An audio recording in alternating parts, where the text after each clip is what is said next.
নমস্কার বন্ধুরা, কেমন আছো তোমরা সবাই? আশা করি ভালো আছো। অঙ্কিতার রান্নাঘরে তোমাদের সকলকে স্বাগত জানাই। আজকে আমি আবার একটা ব্রেকফাস্ট মেনু নিয়ে তোমাদের কাছে হাজির হয়েছি। আজকে আমার ব্রেকফাস্ট মেনুতে রয়েছে ভেজ চাউমিন। কিভাবে বানাবো সেটাই তোমাদের সাথে শেয়ার করব। পুরো ভিডিওটা দেখতে থাকো। আমি এখানে আলু, বাঁধাকপি, গাজর, ফুলকপি, বিনস কেটে ধুয়ে নিয়েছি আর 3টে কাঁচা লঙ্কা নিয়েছি। কড়াতে জল দেওয়ার পর পরিমাণ মতো লবণ আর সাদা তেল দিয়ে দিলাম। তেলটা দিলাম যাতে একটার সাথে একটা চাউমিন আটকে না যায়। ভালো করে জলটা ফুটে ওঠার পর চাউমিনটা দিয়ে সিদ্ধ করে নেব। চাউমিনটা আমার সিদ্ধ করা হয়ে গেছে, জলটা ছেঁকে নেব। কড়াতে তেল দিয়েছি, এবার এক এক করে সব সবজিগুলো আমি ভেজে নিচ্ছি।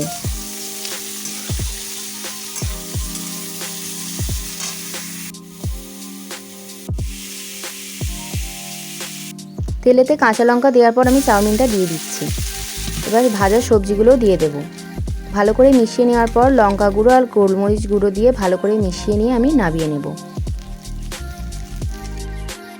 ব্যাস রেডি।